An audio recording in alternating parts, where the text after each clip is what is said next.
Shalom Bapak Ibu Saudara sekalian. Puji Tuhan, hari ini kita bisa beribadah kembali. Biarpun hanya live streaming, tapi kami percaya bahwa kuasa Tuhan tidak bisa dibatasi oleh apapun juga. Saudara-saudara, mungkin pernah mendengar cerita tentang peperangan yang dahsyat. Mungkin Perang Dunia ke-1 atau Perang Dunia ke-2. Ya, itu sejarah. Juga di Indonesia, pada waktu merebut kemerdekaan, kemudian Hari Pahlawan dan sebagainya, kita mendengar para pahlawan biasanya itu berasal dari orang-orang biasa. Tetapi mereka berjuang dan kemudian mereka merebut kemenangan dan mereka menjadi pahlawan. Demikian juga di dalam Alkitab ada banyak sekali pertempuran-pertempuran ya, dan sering dikhotbahkan. Tetapi ada satu pertempuran yang sering dikhotbahkan, yaitu pertempuran bukan antara dua pasukan, tetapi antara dua orang. Pertempuran itu adalah perkelahian antara Daud dan Goliat. Di mana Daud dan Goliat ini satu kisah yang luar biasa. Oleh karena itu, kita akan belajar firman Tuhan di dalam judul From Zero to Hero. Ini kita bisa baca di dalam 1 Samuel pasal 17 ayat 1 sampai 58. Demikian kisahnya. Pada waktu itu orang Filistin dan orang Israel sedang bersiap-siap. Mereka berhadap-hadapan, mereka akan berperang. Dan mereka berperang ada di daerah lembah Tarbantin. Inilah daerahnya. Bapak Ibu bisa lihat, itu dekat juga dengan kota Bethlehem. Orang-orang Filistin itu mengeluarkan jagonya. Dan kita kenal, dia bernama Goliat. Ini adalah raksasa. Dia begitu tinggi. Tingginya hampir 3 meter, saudara. Dan kemudian orang Filistin ini, Goliat ini, ya, dia mengatakan dan berteriak, "Pilihlah bagimu seorang untuk berperang melawan aku." Goliat ini mengejek dan menantang orang-orang Israel.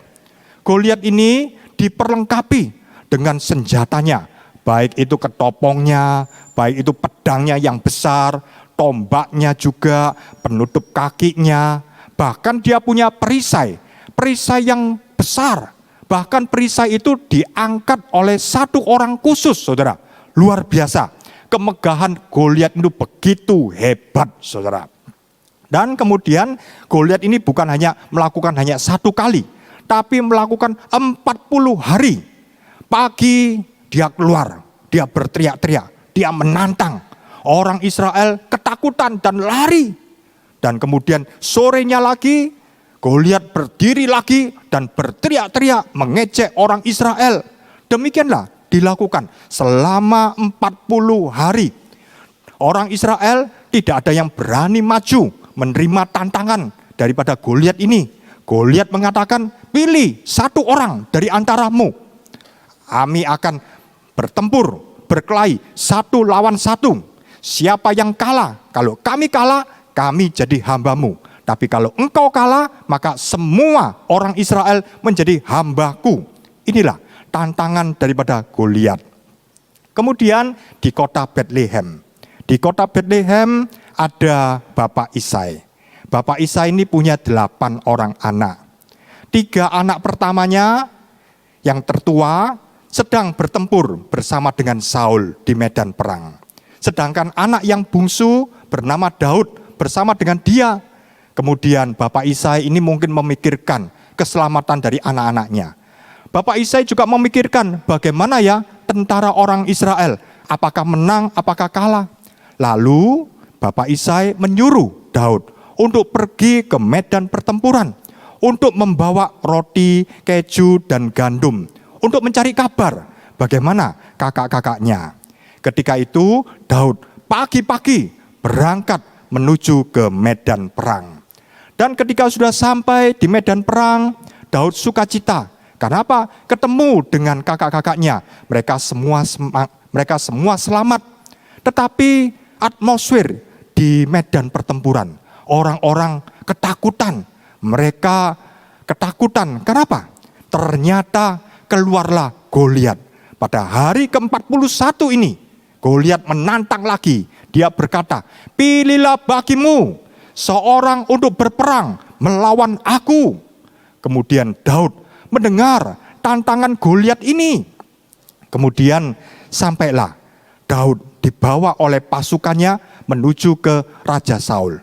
Di situ Daud berkata, Tuan Raja, janganlah ada yang tawar hati. Hambamu ini akan pergi melawan Goliat tersebut. Raja Saul meragukan kemampuan Daud ini. Tidak mungkin engkau menghadapi orang Filistin ini. Tidak mungkin, mereka jago perang, engkau pasti kalah. Tetapi Daud punya iman. Daud mengatakan, hambamu ini biasa menggembalakan kambing domba, singa, beruang, aku hajar, aku bunuh. Daud tidak takut. Dia punya pengalaman yang luar biasa bersama dengan Tuhan. Oleh karena itu dia bisa berkata, orang Filistin itu akan sama seperti salah satu daripada binatang itu. Karena mencemooh barisan Allah. Daud berani, dia tidak takut. Lalu kemudian Raja Saul memakaikan senjatanya. Kemudian baju sirahnya, pedangnya. Tapi Daud tidak bisa bergerak. Dia tidak bisa merasa bebas dengan perlengkapan perang tersebut. Oleh karena itu Daud melepaskan ini semua dan Daud berkata, aku tidak dapat berjalan dengan memakai ini semua. Lalu Saul mengatakan, pergilah, Tuhan menyertaimu. Lalu kemudian Daud pergi menuju ke medan perang.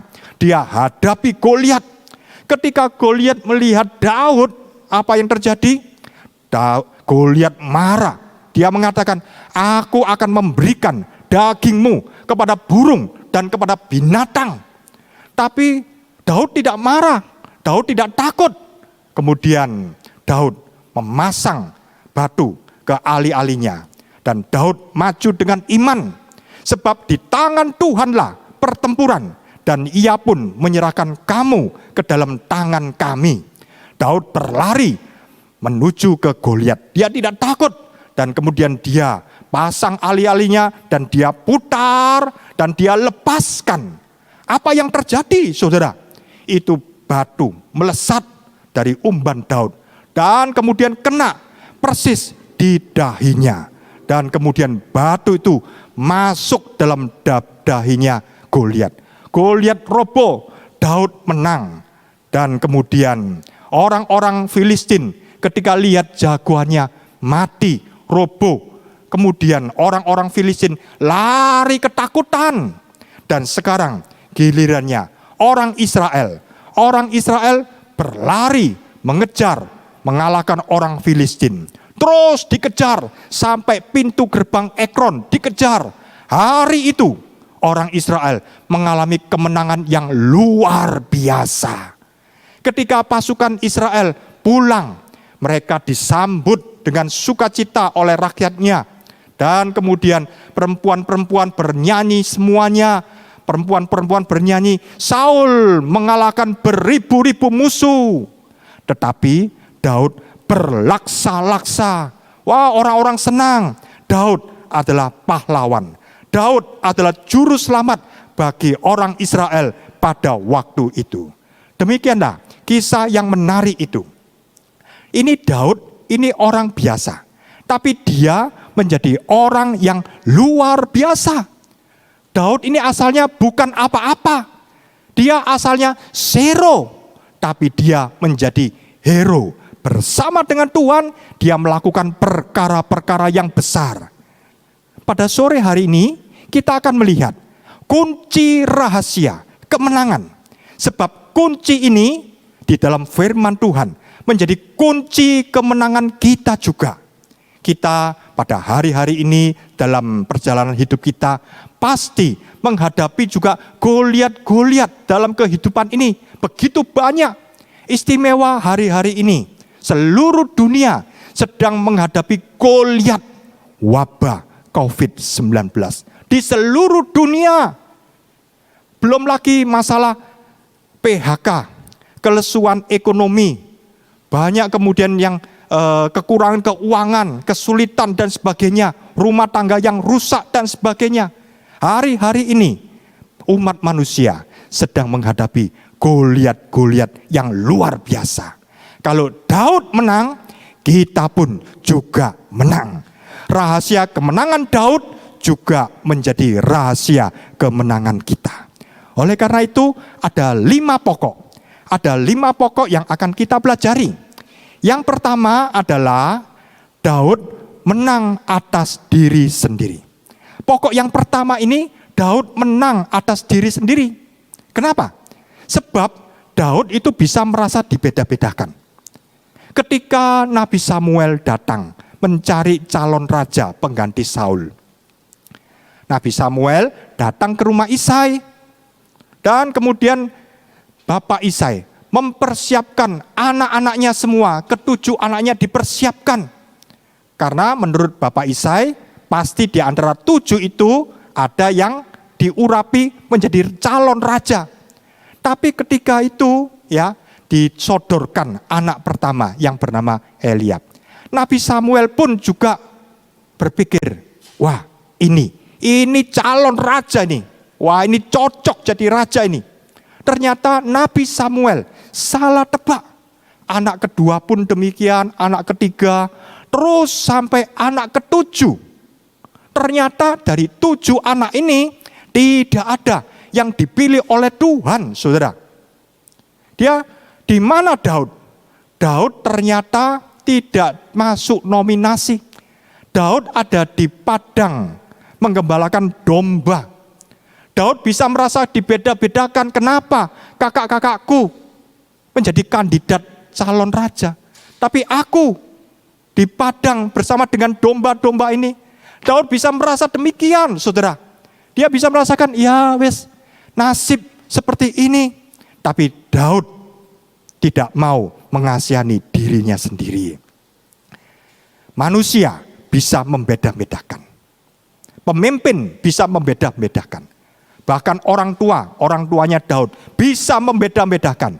Tetapi Tuhan tidak pernah membeda-bedakan. Sebab Allah tidak memandang bulu. Dikatakan dalam Kisah 10 ayat 34, sesungguhnya aku mengerti bahwa Allah tidak membedakan orang. Puji Tuhan. Daud bisa saja sakit hati. Tapi dia tidak mau sakit hati. Biarpun dia tidak dinominasikan menjadi calon raja, tapi Daud ya bersyukur kepada Tuhan. Ya, Daud tidak mengasihani diri sendiri, tidak tumbuh akar pahit. Sebenarnya bisa saja ketika dia bersama dengan domba-dombanya, dia bisa merasa, kenapa ya kakak-kakakku ya disayang oleh Bapak? Kenapa aku hanya seperti ini, hanya sebagai penggembala domba? Kenapa? Tapi Daud ya tidak sakit hati. Justru disitulah bagusnya Daud. Dia menang atas dirinya sendiri. Akhirnya pilihan jatuh kepada Daud. Nabi Samuel mengurapi Daud. Kemudian Daud bisa merasa kecewa kepada Tuhan. Ketika Daud sudah diurapi oleh Tuhan, setelah sekian lama ternyata Daud tidak jadi raja. Bahkan Saul itu pun juga memerintah masih lama lagi. Bisa saja Daud ini mempertanyakan, mana janji Tuhan ini mana? Tapi puji Tuhan, Daud ini percaya bahwa firman Tuhan itu ya dan amin. Daud tidak kecewa, Daud punya iman. Sebab iman sejati itu adalah iman yang bisa tembus melihat kemuliaan Tuhan. Iman yang sejati adalah iman yang teguh di saat dia menunggu, tidak melihat janji Tuhan, tidak lihat tanda-tanda, tapi dia percaya bahwa firman Tuhan itu ya dan amin. Dan yang ketiga, poin yang ketiga, yaitu Daud itu bisa rendah hati. Daud bisa merasa rendah diri, saudara. Kenapa? Sebab dia hanya sebagai gembala domba, ya. Bukan seperti kakak-kakaknya. Tapi disitulah dia bisa merendahkan hati. Biarpun bapaknya menyuruh dia menuju ke medan perang. tapi hanya sebagai pengantar makanan saja. Daud bisa merasa rendah diri, tapi dia tidak mau mengasihani diri sendiri. Justru Daud menggembalakan kambing domba. Daud itu setia dari hal yang kecil. Justru dari situ Tuhan melatih secara pribadi.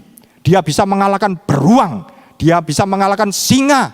Justru disitulah Tuhan melatih Daud untuk berperang. Satu kali Daud akan menghadapi Goliat yang besar tersebut.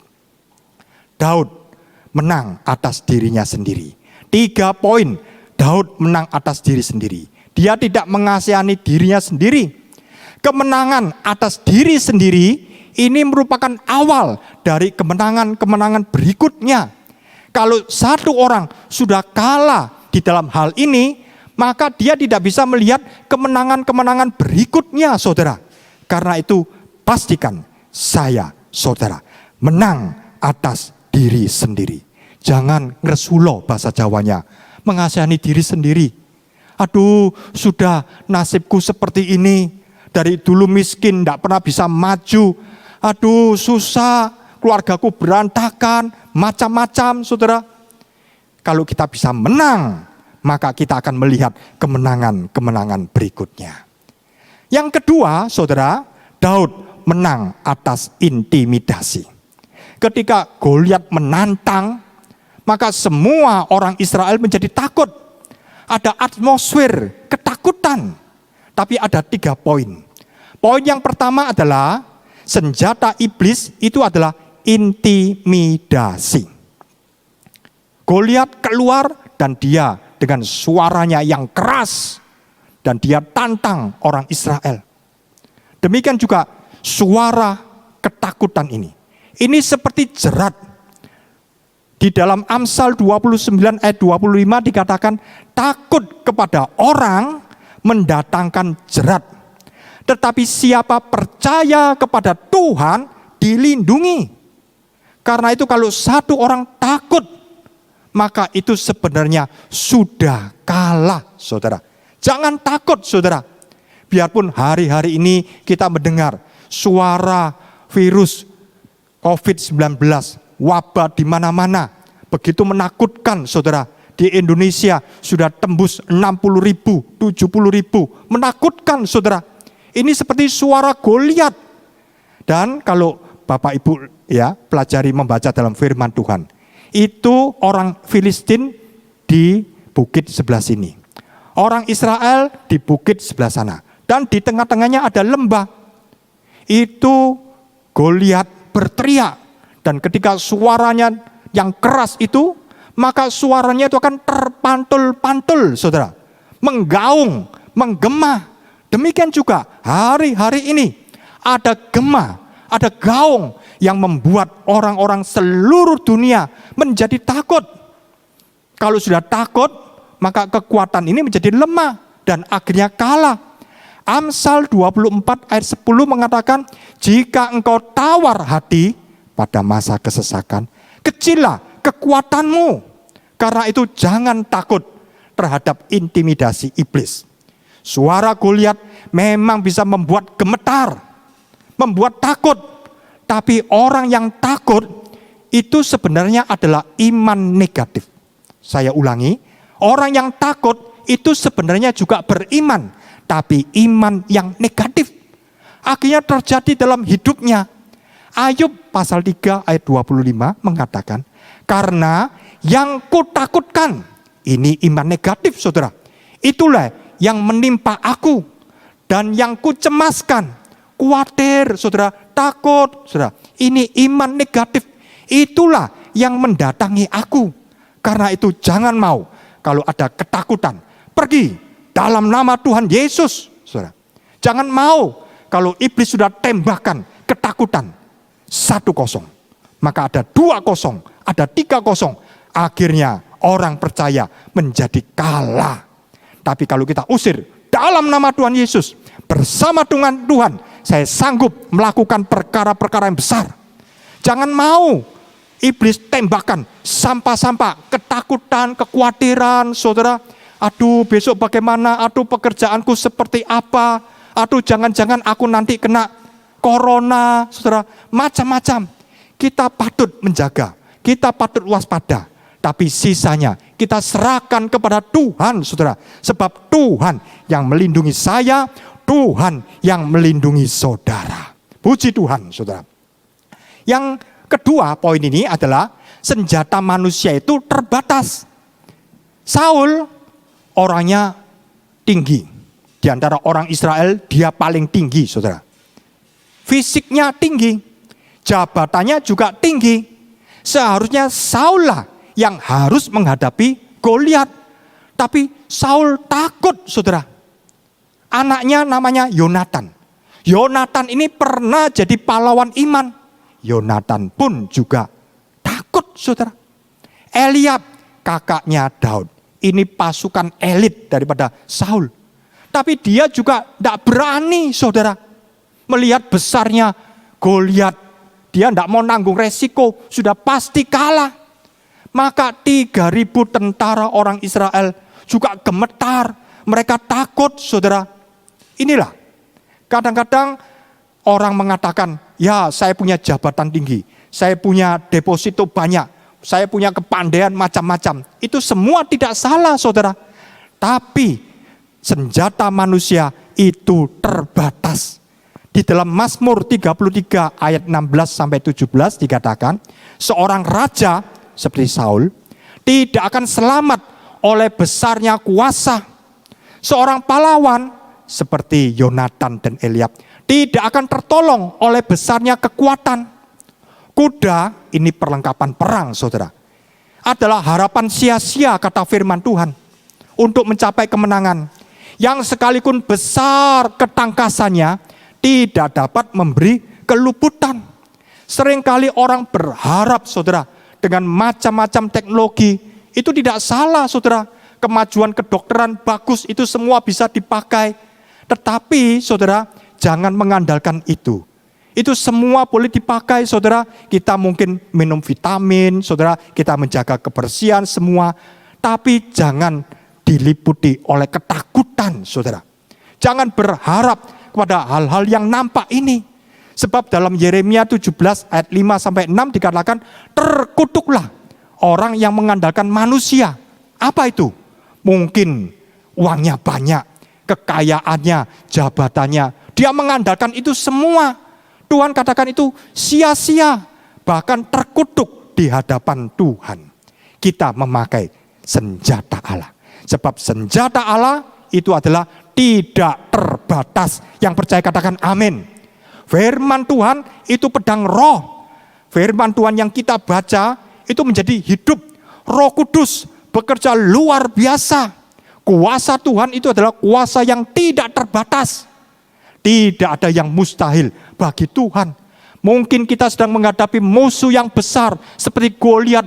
Aduh, rasanya kalah. Aduh, rasanya tidak bisa. Aduh, rasanya sudah mati aku. Aduh, rasanya sudah bangkrut aku.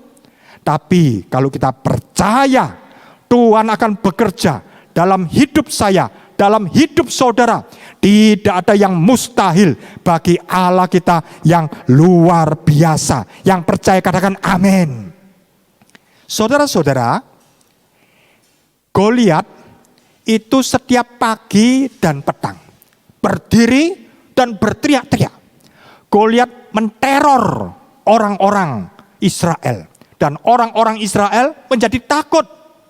Pagi dan petang. Pagi dan petang ini cerita apa? Kalau orang-orang perjanjian lama atau wasiat lama, pagi dan petang mereka mempersembahkan korban bakaran. Pada pagi dan petang. Ini menceritakan ibadah kita, hubungan yang indah kepada Tuhan. Banyak ayat-ayatnya tertulis. Selain ini, selain PowerPoint, Bapak Ibu juga bisa mendapatkan catatan khotbah. Di situ tertulis ayat-ayatnya semuanya, ya, dan bisa dibaca kembali. Ternyata pada waktu pagi dan petang, orang Israel mempersembahkan korban bakaran. Ini menunjukkan ibadah, hubungan yang indah kepada Tuhan, saudara. Nah, inilah yang mau dirusak oleh Goliat, oleh iblis. Dan Goliat berdiri 40 hari. 40 hari itu apa, saudara? Yesus berpuasa 40 hari. Sampai Yesus menang total atas iblis. Demikian juga sebaliknya. Iblis juga mau merusak hubungan orang percaya dengan Tuhan. Sebab iblis tahu kalau orang percaya itu hubungan indah di dalam Tuhan. Di dalam firman Tuhan, di dalam doa, dalam ibadah, dalam bersekutu satu dengan yang lain. Iblis tahu itu kekuatan orang percaya. Karena itu iblis mau merusak kekuatan ini. Karena itu dia hancurkan sampai lebur, sampai kalah. Iblis itu seperti pencuri, pembunuh, dan pembinasa. Sekarang kemenangan yang ketiga. Menang atas penghinaan. Daud ketika datang bertemu dengan kakaknya. Kakaknya tidak terima kasih. Tambah kakaknya mengatakan, "Mengapa engkau datang kemari?" Ya. Daud dihina, direndahkan oleh kakak-kakaknya. Ketika berhadapan dengan Saul, Daud juga diremehkan. Merasa ini anak muda, tidak pengalaman. Engkau pasti kalah. Ketika Daud berhadapan dengan musuhnya, Daud pun juga diolok-olok. Daud ini memang masih muda, pipinya masih kemerah-merahan. Tapi kita lihat, Daud menang atas penghinaan. Ada 3 poin. Saat kita dihina, saudara, kita mau belajar introspeksi. Kita mau melihat, mungkin kita ada kekurangan, kita ada keteledoran, saudara.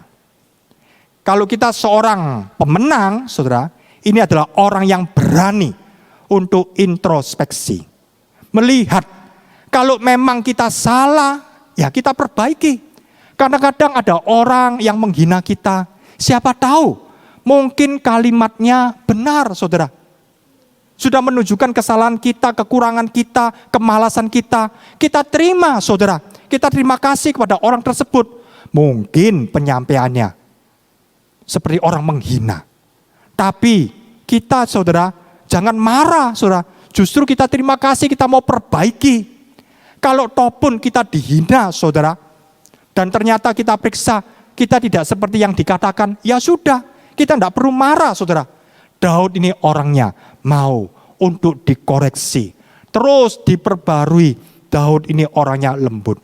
Bahkan Daud mengatakan, Tuhan selidiki aku. Kalau aku ada kesalahan, kekurangan, ada dosa, selidiki aku Tuhan. Kemudian saat dihina, Daud mau belajar merendahkan hati. Ketika kita dihina oleh orang, saudara, jangan marah. Jangan kemudian kita mau membalas, saudara. Kita justru mau belajar. Itu saatnya yang indah. Kita mau belajar untuk merendahkan hati. Kita tidak terpengaruh, saudara, oleh penilaian orang. Mungkin ada orang yang menghina kita, saudara. Seperti Daud itu dihina, ya. Mana kambing domamu? Ya. Kenapa kau datang kemari? Dihina. Saul pun juga demikian, saudara, menghina Daud, saudara. Tetapi kita jangan tergantung kepada penilaian orang, tapi kita tergantung dari penilaian Tuhan. Tuhan berkata, oleh karena engkau, saya dan saudara, berharga di mataku, kata Tuhan. Engkau mulia dan aku mengasihi engkau. Puji Tuhan, saudara. Kalau kita percaya janji Tuhan, kita tidak marah dan kemudian merasa, aduh hidupku kok seperti ini, dihina oleh orang. Seperti saudara saya umpamakan emas, ya. Kalau emas batangan mungkin 100 gram. Lalu kemudian emas itu jatuh ke septic tank, misalnya, saudara ya. Jatuh. Apakah saudara biarkan sudah emas warnanya kuning, septic tank juga isinya warnanya kuning. Sudah, saya jijik, saya tidak mau ambil. Apakah demikian, saudara? Saudara akan cari, saudara, akan bongkar-bongkar, saudara, isi septic tank. Biarpun warnanya sama, saudara, itu emas berharga. Saudara akan cari, biarpun emas itu sudah jatuh ke isi septic tank. Tapi emas itu tetap emas. Biarpun warnanya sama dengan isi septic tank, tapi dia tetap benda berharga. Oleh karena itu, Tuhan bisa lihat bahwa saya, saudara, ini adalah orang-orang yang berharga di mata Tuhan. Maka kita bisa dikuatkan oleh Tuhan. Saat dihina, ini adalah saat kesempatan untuk belajar mengalami apa? Peninggian dari Allah. Kita tahu ini kesempatan yang Tuhan buat untuk Tuhan meninggikan. Contohnya seperti bola. Ada dua macam bola. Bola kaca dan bola karet. Bola kaca kalau dilempar ke bawah, pecah, berantakan semua. Tapi kalau bola karet dilempar ke bawah, maka bola itu akan melambung tinggi. Makin dilempar keras, makin tinggi dia membal. Saudara, demikian juga pilihan ada di tangan kita. Kita ini bola kaca atau bola karet. Kalau hidup kita, hati kita seperti bola kaca, dihina oleh orang, pecah, hancur. Kita tergantung dari penilaian orang. Tapi kalau kita, saya dan saudara, seperti bola karet, dilempar, dihina, dicemooh, diolok-olok oleh orang, maka bola karet itu akan membal, naik, makin tinggi. Haleluya. Pastikan kita sebagai bola karet dan melambung tinggi. Mazmur 75 ayat 6-7. Sebab bukan dari timur atau dari barat dan bukan dari padang gurun datangnya peninggian itu, tetapi Allah itu hakim, direndahkan yang satu dan ditinggikan yang lain. Kalau Tuhan sudah meninggikan, siapa yang bisa menurunkan? Luar biasa. Yang keempat, kita lihat Daud itu menang atas musuh. Ketika dia berhadapan dengan Goliat, itu sebenarnya Daud bisa menghindar. Lihat besarnya Goliat, pedangnya Goliat yang berkilau-kilau, baju sirahnya. Aduh, rasanya sudah tidak mungkin ini aku bisa menang. Logika bisa jalan, saudara. Tetapi Daud pantang mundur. Daud maju terus. Daud tidak menghindari, tapi dia menghadapi. Karena itu ada 3 poin. Menang atas musuh, kita hadapi dengan iman, saudara. Ketika Saul, saudara, ya, berkata-kata kepada Daud, yang keluar itu apa, saudara? Kata-kata pesimis. Tidak mungkinlah, sudahlah. Seperti orang-orang zaman sekarang zamannya COVID, sudahlah ya. Sudah tidak mungkin kau bisa bangkit, sudah nanti saja, macam-macam, saudara. Tapi Daud beda, saudara.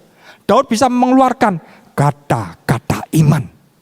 Kata-kata iman itu artinya percaya sebelum terjadi. Kata-kata iman itu apa? Bisa menggenggam kemenangan. Kata-kata iman itu apa? Menang sebelum berperang, saudara. Karena itu ucapkan. Kalau pagi saya berdoa, saya ucapkan kata-kata iman. Bersama dengan Tuhan, saya sanggup melakukan perkara-perkara yang besar hari ini. Hari ini adalah hari yang indah. Hari ini adalah hari yang luar biasa. Oh, saudara, kalau pagi hari saya berdoa, saudara, ini hati saya berkobar-kobar. Kenapa? Sebab saya mengucapkan kata-kata iman. Maka hati kita itu menjadi antusias. Kita menjalani hari ini. Lalu sepanjang hari, saudara, kita mengalami kebetulan-kebetulan. Bagi Tuhan tidak ada kebetulan. Tuhan sudah buat kemenangan demi kemenangan. Yang percaya katakan amin. Tapi kalau pagi sudah besok Senin lagi. Aduh, males aku kerja. Aduh, bosen aku. Aduh, menghadapi masalah ini itu. Sudah.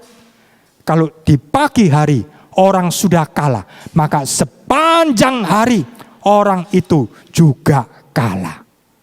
Kalau di awal hari kita sudah menang, maka sepanjang hari kita pun keluar lebih dari seorang pemenang. Yang percaya katakan amin. Dalam dalam Markus 11 ayat 24 dikatakan, karena itu aku berkata kepadamu, Apa saja yang kamu minta dan doakan, percayalah bahwa kamu telah menerimanya. Saya ulangi, bahwa kamu telah menerimanya, maka hal itu akan diberikan kepadamu. Luar biasa. Daud hadapi musuhnya dengan iman, saudara. Jangan menghindar. Aduh, aku takut. Hadapi saja, saudara. Kita lihat, hadapi dengan apa yang ada. Ketika Daud diperlengkapi dengan senjatanya Saul, dia lepaskan itu semua, saudara. Dia gunakan senjata yang biasa dia pakai, baik itu tongkat, kemudian ali-ali, lalu dia pergi ke sungai, dia cari 5 batu. Hanya itu saja yang dia pakai. Karena senjata ini dia pakai ketika menghadapi beruang, singa. Bersama dengan Tuhan, kita bisa melakukan perkara yang besar. Biarpun kita hanya memakai apa adanya. Sebab Tuhan bisa memakai apa yang ada pada kita. Sering kali orang mengatakan, ya kalau aku kaya, wah aku bisa hidup enak, bahagia. Kalau aku sekolah tinggi S1, S2, S3, nah itu modalku. Aku bisa sukses, karir bisa naik. Ya kalau aku lihai, pinter dalam dagang, nah di situ aku bisa, wah hebat jadi orang ternama, saudara. Orang sering mencari apa yang ada pada dirinya. Lalu kemudian dia katakan, wah saya tidak ada apa-apa ini. Aduh tabungan saya sudah habis, gaji saya kecil. Aduh saya pun juga SMA saja. Mana bisa Tuhan pakai, mana bisa Tuhan berkati, saudara. Saudara lihat, Daud menggunakan apa yang ada padanya. Bahkan kalau kita pelajari, banyak sekali, saudara, contoh-contoh. Salah satu adalah ketika Yesus memberi 5.000 orang laki-laki untuk makan, ya. Tuhan hanya menggunakan apa yang ada. Tuhan mengatakan apa yang ada padamu. Ternyata hanya ada 5 roti dan 2 ekor ikan. Hanya itu. Tuhan mengatakan cukup. Dan Tuhan berbuat mujizat yang luar biasa. Karena itu jangan mencari apa yang tidak ada pada saudara. Carilah apa yang ada pada saudara. Tuhan bisa memakai. Bahkan ketika kita tidak punya apa-apa sekalipun, Tuhan sanggup memberkati saudara. Kuasa Tuhan cukup-cukup bekerja dalam kehidupan kita. Yang percaya katakan amin. Haleluya. Daud hadapi dengan berani. Dia maju tak gentar. Bersama dengan Tuhan kita melakukan perkara yang besar, saudara. Hadapi. Justru disitulah letak kemenangan orang Israel. Bayangkan umpama, kalau Daud lari, maka cerita Daud mengalahkan Goliat tidak akan pernah ada, saudara. Cerita Israel mengalahkan orang Filistin tidak akan pernah ada, saudara. Tapi justru kita ketika kita menghadapi, saudara, kita akan melihat kemenangan demi kemenangan. Kadang-kadang kita belum melihat kemenangan keseluruhan, tapi kita melangkah seperti kita langkah hari ini. Katakan, kemarin Tuhan sudah tolong, hari ini Tuhan juga tolong. Besok Tuhan juga tolong. Setiap hari Tuhan juga tolong, saudara. Percayalah, Tuhan cukup-cukup memberkati kita. Kuasanya cukup-cukup, saudara, untuk menyelesaikan masalah-masalah kita. Mungkin di pekerjaan ada banyak masalah, aduh rasanya bulet, aduh mungkin ada orang yang berhutang belum membayar, ini pun juga cash flow-nya juga tersendat-sendat, apalagi zaman corona ini semua juga lesu. Toko juga sepi, saudara. Banyak orang yang di PHK. Sedangkan bayar listrik setiap bulan, bayar air setiap bulan, saudara. Bayar uang sekolah setiap bulan. Ini ditagih bagaimana, saudara? Hadapi bersama dengan Tuhan. Justru saat-saat seperti inilah Tuhan akan menunjukkan kemuliaannya. Kalau semua jalan lancar, ekonomi baik, lalu kita pun juga diberkati. Itu namanya biasa. Tapi ketika zaman krisis ini, semua susah, tapi Tuhan beserta dengan kita, Tuhan memberkati kita, itu namanya luar biasa. Haleluya.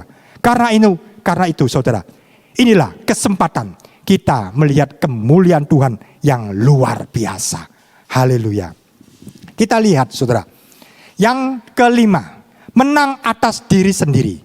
Mungkin saudara-saudara mengatakan, loh ini kok sama?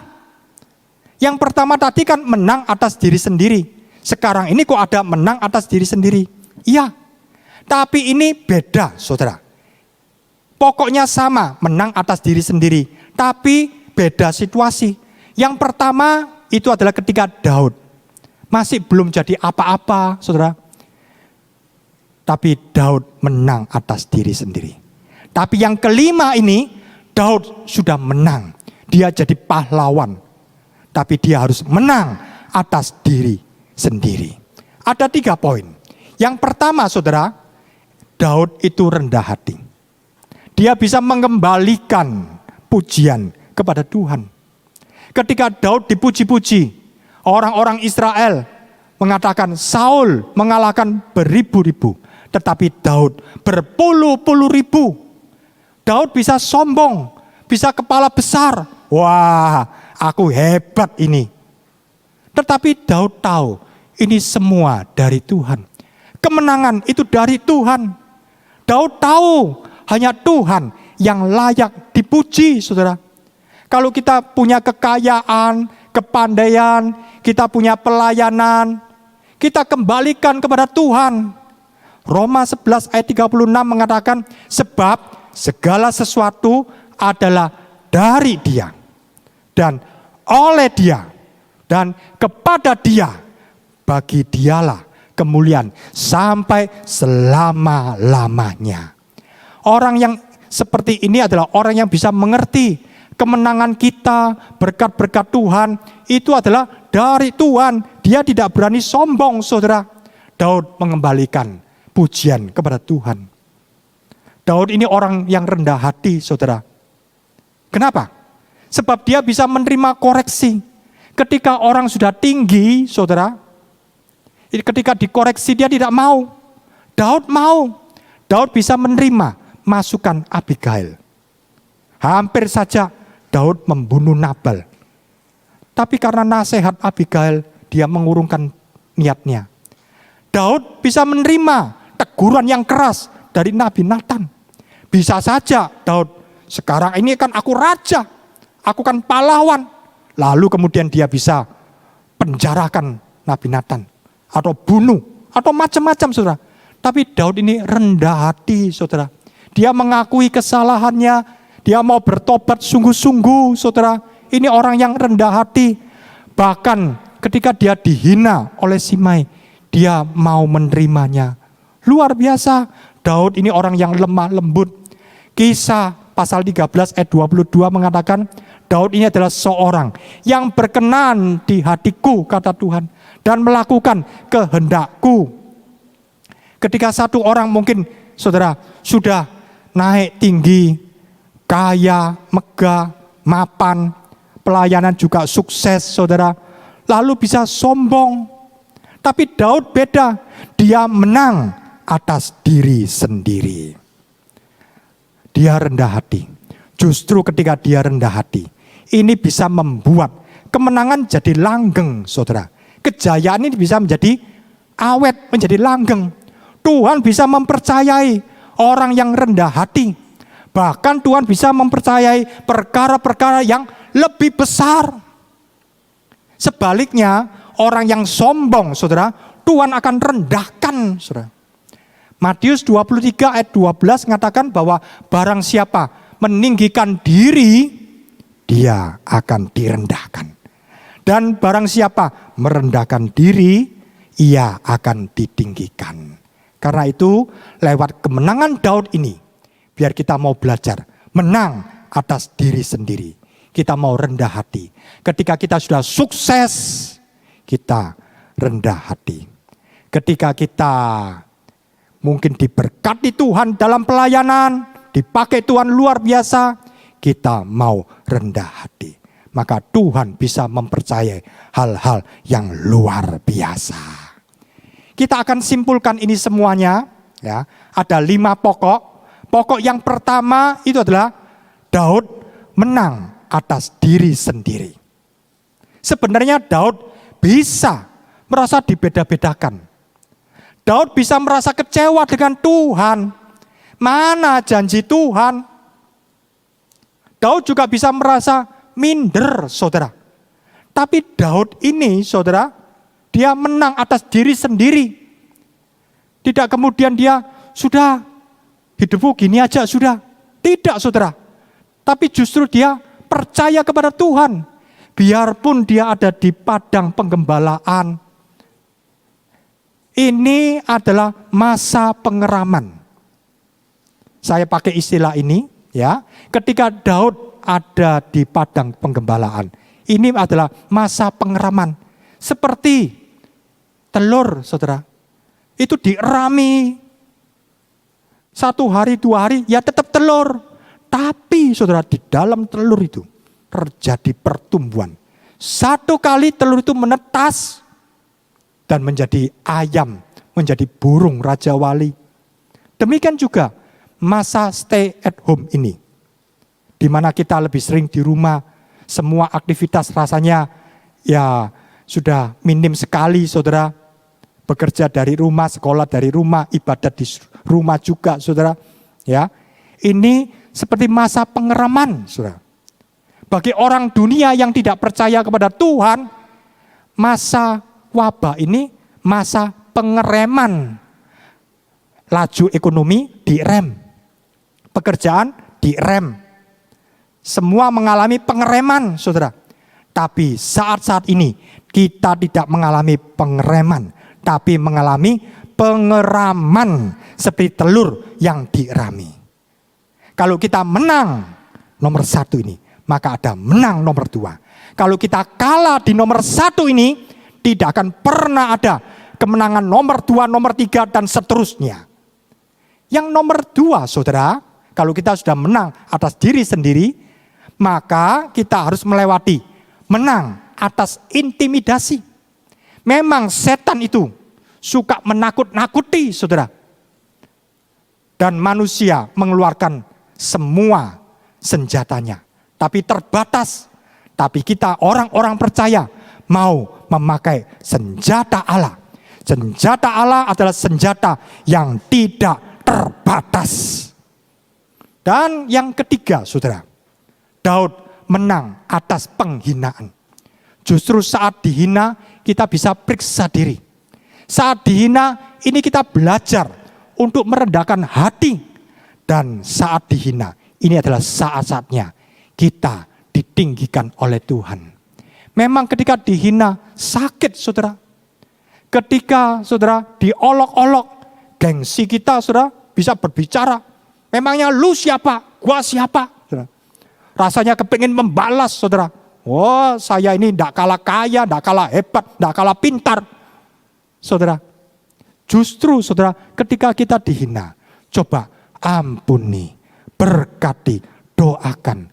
Ini saudara, hati kita juga dilatih oleh Tuhan.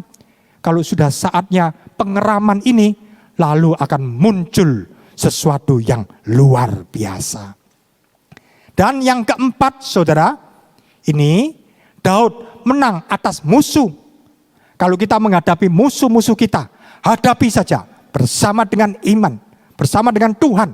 Hadapi dengan iman. Hadapi memakai apa yang ada pada kita, saudara. Hadapi dengan berani, saudara. Maka kita akan melihat kemuliaan Tuhan. Jangan lalu menghindar, saudara. Saya pun juga kalau melihat Goliat-Goliat yang ada dalam hidup saya pun juga bisa takut. Kadang-kadang menghadapi pekerjaan yang rumit, bingung saya, saudara. Aduh, rasanya saya tidak kepingin bangun. Melihat kesulitan-kesulitan dalam rumah tangga, aduh rasanya kok begini. Melihat kesulitan di dalam pelayanan, aduh rasanya kok capek. Rasanya kepingin lari saja, saudara. Tapi Tuhan kuatkan saya. Di pagi hari saya memegang kemenangan itu. Lalu saya melihat kemuliaan demi kemuliaan. Saya melihat kemenangan demi kemenangan. Luar biasa, saudara. Dan yang kelima, saudara, kita akan menang atas diri sendiri.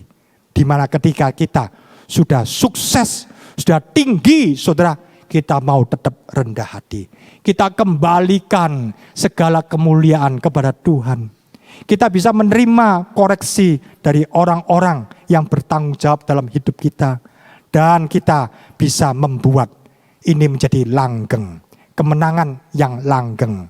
Dan Tuhan bisa percayai kemenangan demi kemenangan. Sekarang kita lihat dalam rangkuman ini, saudara, ya. From zero, Daud ini memang nol. Daud ini memang bukan apa-apa. Tetapi Daud menjadi hero. Kita memang bukan apa-apa. Tapi Tuhan bisa membuat kita jadi pahlawan yang luar biasa. Nah, ada beberapa hal. Yang pertama kita lihat, apakah kita mengasihani diri sendiri, saudara? Self pity, artinya mengasihani, ngresulo bahasa Jawanya, saudara. Aduh, sudah. Kalau kita ngresulo, saudara, maka kita menjadi orang yang kalah. Tapi kalau kita tidak mengasihani diri sendiri, maka kita bisa menang atas diri sendiri. Ini kemenangan yang pertama. Yang kedua, saudara, apakah kita takut menghadapi musuh kita, menghadapi intimidasi? Kalau kita takut, saudara, maka kita mengalami kekalahan. Tapi kalau kita tidak takut, maka kita bisa menghadapi intimidasi, saudara. Jangan mau pernah kalah, saudara, dengan intimidasi. Kemudian, saudara, apakah saudara sakit hati ketika saudara dihina oleh orang? Kalau kita masih sakit hati, pegel, enaknya dibales, saudara, maka kita adalah orang yang kalah. Tapi ketika kita diolok-olok, direndahkan, diremehkan, kita tidak sakit hati, kita menang atas penghinaan ini, saudara. Luar biasa, saudara. Berlanjut juga ketika kita menghadapi Goliat, musuh kita. Apakah kita lari, saudara? Lari sudah paling aman, sudah. Kalau kita lari, maka tidak akan pernah ada Daud mengalahkan Goliat. Kalau kita lari, maka kita menjadi orang yang kalah. Tapi kalau kita menghadapi, kita menang atas musuh. Haleluya. Dan kemudian, saudara, ya, apakah kita sombong ketika Goliat sudah kalah? Ketika kita dipuji-puji, wah hebat, wah ini orang ini luar biasa. Lalu kepala kita besar, kita sombong, kita merasa orang VIP. Kalau demikian, apa yang terjadi, saudara? Ya, akhirnya kita juga akan menjadi orang kalah. Tuhan mengatakan orang yang sombong akan direndahkan oleh Tuhan. Jangan sombong, saudara. Kita mau kembalikan kemuliaan ini kepada Tuhan, saudara. Dan kalau kita bisa rendah hati, kita tidak sombong, saudara, maka kita bisa mengalami kemenangan atas diri sendiri. Luar biasa, saudara. Ini ada beberapa. Nanti ini kelihatannya dalam PowerPoint ini tulisannya kecil-kecil, saudara. Ya. Tetapi saudara-saudara bisa minta catatan khotbah. Di situ lebih jelas, lebih rapi, saudara. Dan juga lebih saudara bisa besarkan. Ya. Dan juga ada banyak ayat-ayat. Saudara bisa pelajari ulang. Lebih lengkap di dalam catatan khotbah, saudara. From zero to hero. Hari-hari ini muncul Goliat-Goliat. Bukan hanya satu Goliat, tapi ada banyak Goliat-Goliat. Goliat wabah corona. Goliat kelesuan ekonomi, saudara. Goliat PHK di mana-mana, saudara. Goliat kematian. Luar biasa, saudara. Menakutkan, saudara. Belum lagi Goliat terjadi, saudara. Apa, saudara? Perubahan sistem di mana-mana, baik di pekerjaan, baik di sekolah, baik juga di dalam pelayanan, dalam ibadah. Ini kita menggunakan online atau streaming, saudara. Ini satu perubahan. Kita tidak tahu nanti sesudah COVID ini selesai seperti apa, saudara. Apakah bisa kembali normal seperti semula atau bagaimana atau berapa lama, kita tidak tahu, saudara. Ini seperti Goliat, saudara. Macam-macam yang kita hadapi. Dan memang Alkitab mengatakan di hari-hari terakhir akan terjadi masa yang sukar. Dan tambah lama muncul Goliat. Dalam 1 Petrus 4 ayat 17 dikatakan kita akan masuk dalam minggu ke-70 nubuatan Daniel. Di situ akan ada banyak sekali api pencucian, saudara. Rohani kita dimurnikan. Kita menghadapi Goliat yang luar biasa, saudara. Jangan takut. Kenapa? Sebab Daud memang asalnya orang biasa. Tapi Daud bersama dengan Tuhan jadi orang yang luar biasa. Saya orang biasa, tapi bersama dengan Tuhan saya menjadi luar biasa. Saudara orang biasa, kita semua orang biasa, tapi bersama dengan Tuhan kita jadi luar biasa. Yang percaya katakan amin. Saudara, jangan takut. I am nothing, but He is my everything. You are nothing, we are nothing, but He is my everything. Dia adalah segalanya bagi kita. Luar biasa. Di akhir zaman ini, Tuhan sedang mencari Daud, orang-orang yang mau dipakai Tuhan. Pastikan, saudara dan saya adalah Daud di akhir zaman. 2 Tawari 16 ayat 9 dikatakan, karena mata Tuhan menjelajah seluruh bumi untuk melimpahkan kekuatannya kepada mereka yang bersungguh hati terhadap Dia. Dalam hal ini engkau telah berlaku bodoh. Oleh sebab itu mulai sekarang ini engkau akan mengalami peperangan. Ini tawaran Tuhan, saudara. Tuhan sedang melihat kita. Saya ada di sini, saudara ada di rumah. Tapi kita percaya kuasa Tuhan tidak bisa dibatasi oleh apapun juga. Roh Kudus tidak bisa dibatasi oleh jarak. Kami mengalami urapan Tuhan yang luar biasa di tempat ini. Di tempat saudara, Roh Kudus bekerja dengan dahsyat. Tuhan sedang mencari Daud di akhir zaman. Mata Tuhan sedang mencari, menjelajah di rumah-rumah.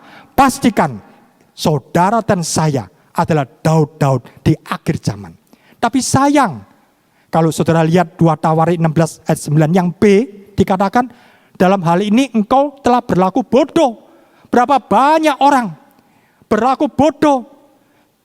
Namanya orang Kristen, tapi tidak percaya dengan kuasa Tuhan. Tidak mau berdoa, padahal di dalam doa orang benar itu besar kuasanya, saudara. Karena itu ada 2 macam orang. Orang yang menang, orang yang kalah. Pastikan saya dan saudara adalah orang-orang yang menang. Kita adalah Daud akhir zaman. Kita lebih daripada seorang pemenang. Haleluya. Kita berpawai dalam jalan-jalan kemenangan yang luar biasa, saudara. Karena itu jangan takut. Bersama dengan Tuhan kita sanggup melakukan perkara-perkara yang besar. Hari-hari ini Tuhan akan membangkitkan Daud di akhir zaman. Pastikan saya dan saudara adalah Daud di akhir zaman. Luar biasa. Haleluya. Kita akan menyanyikan lagu Roh Kudus sedang bekerja. Haleluya. Ku percaya janjimu ajaib. Haleluya. Terukir dalam kehidupanku. Ku berserah di dalam kekuatanmu. Hanya Kau segalanya bagiku.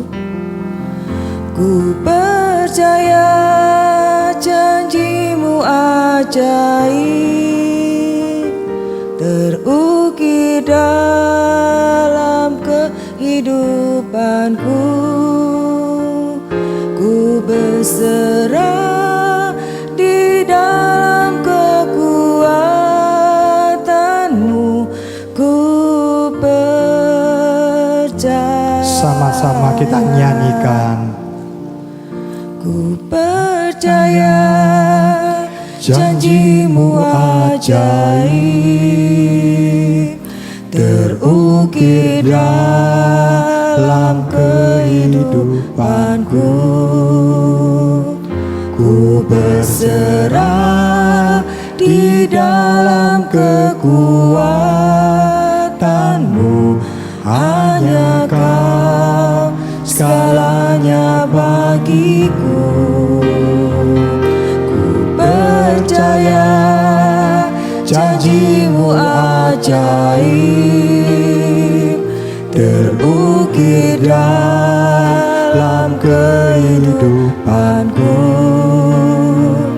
Ku berserah di dalam kekuatanmu. Ku Nyanyikan lagu ini berulang-ulang refnya.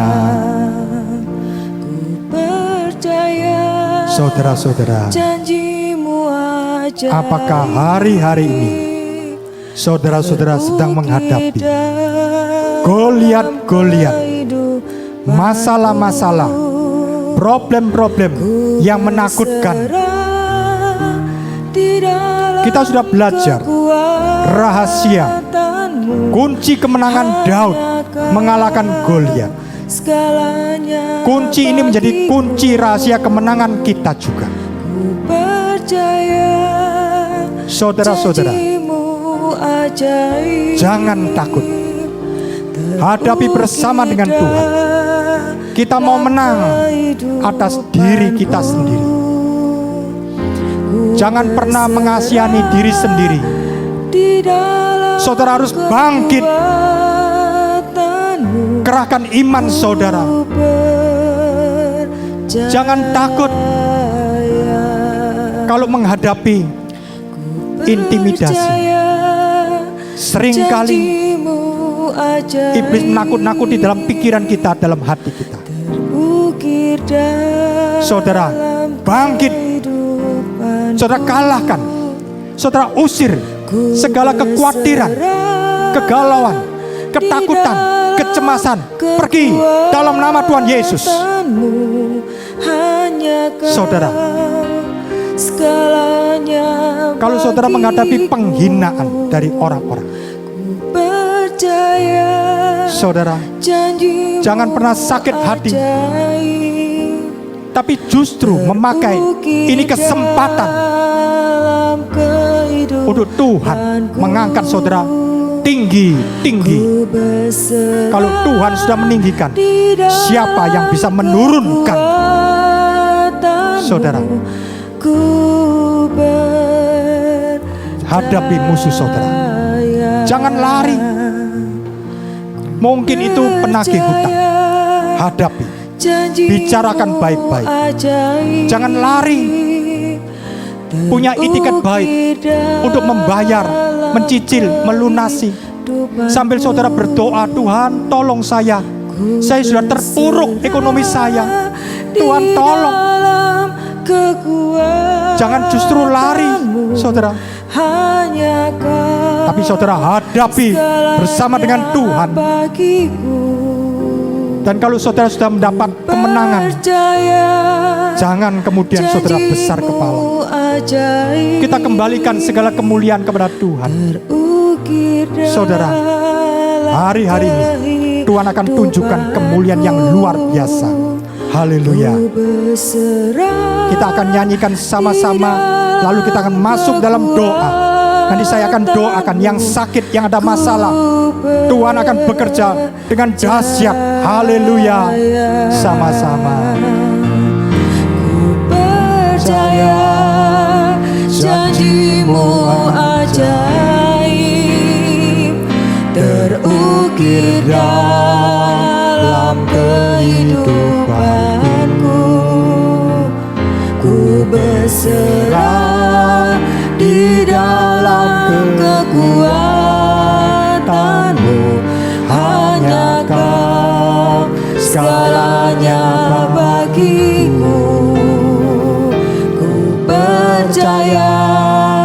Janjimu ajaib terukir dalam kehidupanku. Ku berserah di dalam kekuatanmu. Ku percaya. Katakan, Ku berserah di dalam kekuatanmu. Ku percaya. sembah Tuhan, haleluya.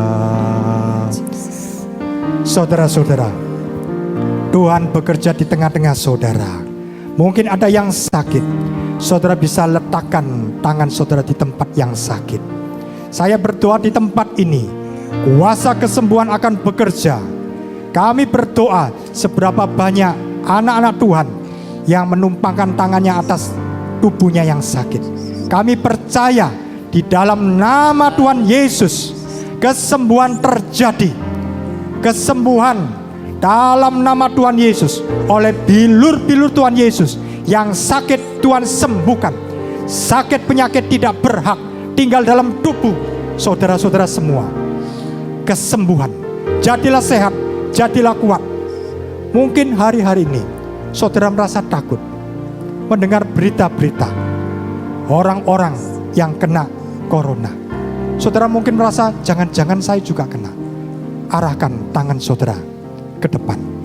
Kami berdoa Tuhan, anak-anak-Mu yang sedang melihat siaran ini, dalam nama Tuhan Yesus, Tuhan bentengi ya Tuhan.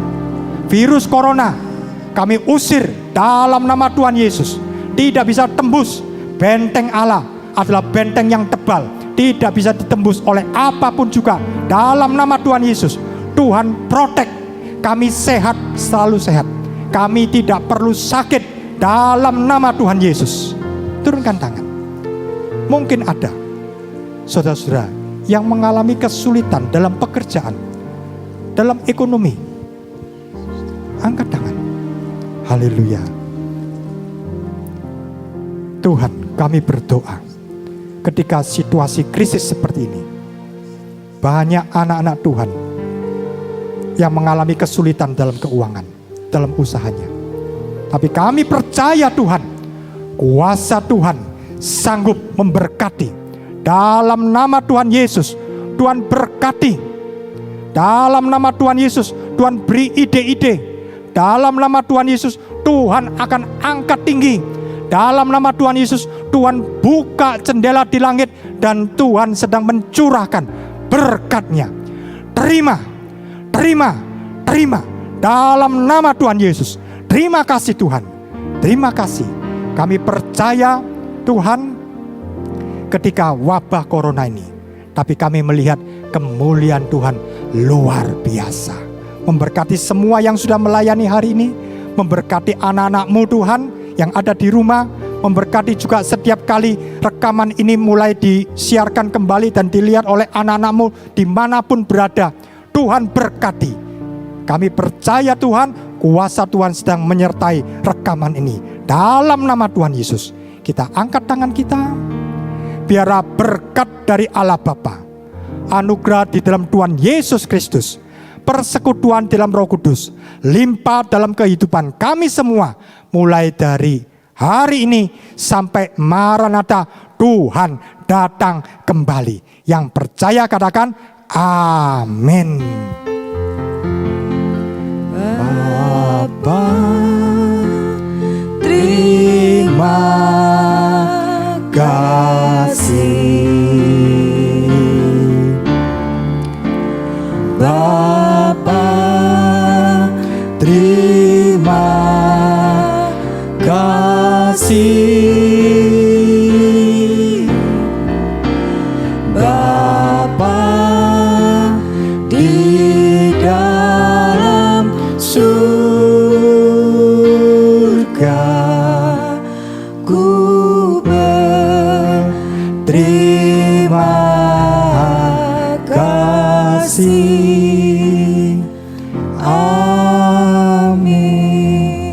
Puji Tuhan, Tuhan memberkati.